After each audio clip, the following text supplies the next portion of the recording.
Hello everyone, thank you for tuning into today's Words of Wisdom. Today's is from February 14th, and I quote, "Knowing how to be content means loving your life and embracing it from the challenge of the mind." Thank you, Master. So this is the challenge of the mind. And this is from chapter 6, Practicing the Middle Way. And section 6 is called Knowing How to Be Content. So allow me to quote 2 pages that's related to today's Words of Wisdom.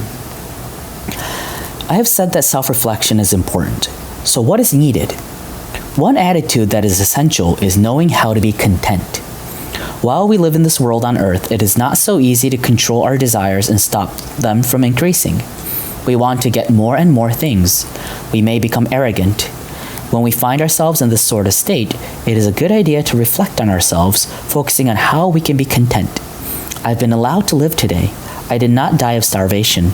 Although many things happened, I managed to live one day. The earth did not disintegrate. The sun did not stop shining, and I did not lack food. I may have had various problems and worries, but I lived through today. There have been many days before this, and there will almost certainly be a tomorrow. Reflect in this way and feel thankful that you are blessed with each day. Instead of aiming too high, love your life as it is now. You may not be totally satisfied with your present situation if you compare it to someone else's, but there is no telling whether the person you feel envious of is truly satisfied. Each person has his or her own problems to face, and some of the people you hold in low regard may actually be leading wonderful lives. Each person leads their own life. Knowing how to be content means loving your life and embracing it. The desire for material things knows no end, and the same is true of the desire for money, the desire for status, the desire for fame, and the desire for sex. If a married couple who love each other, raise a family, and live in harmony for some decades, they are actually living the middle way, knowing how to be content. On the other hand, there is no end to the number of people you see who never learn how to be content, who indulge in extramarital affairs and destroy their family.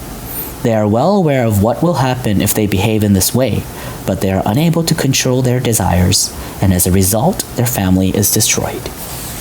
End quote.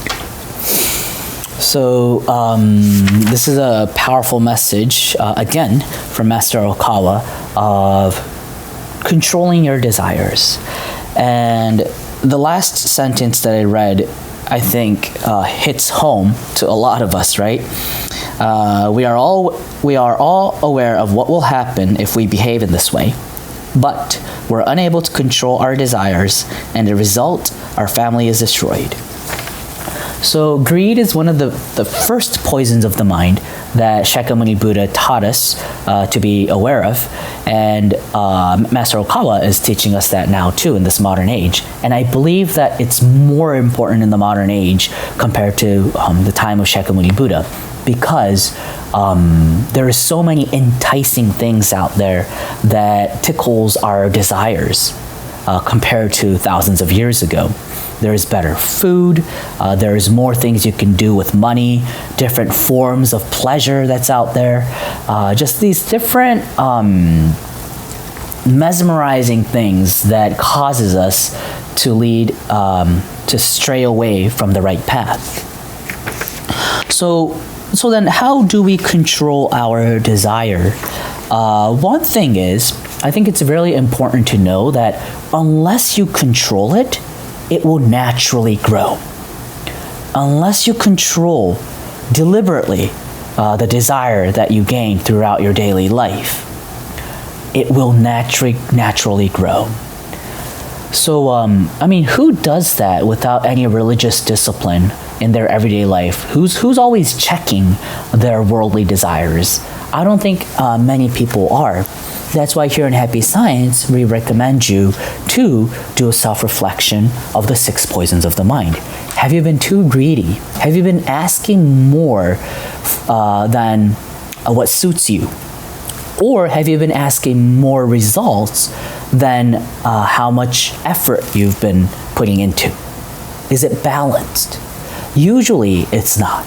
Usually we seek more than what we should receive, seen objectively.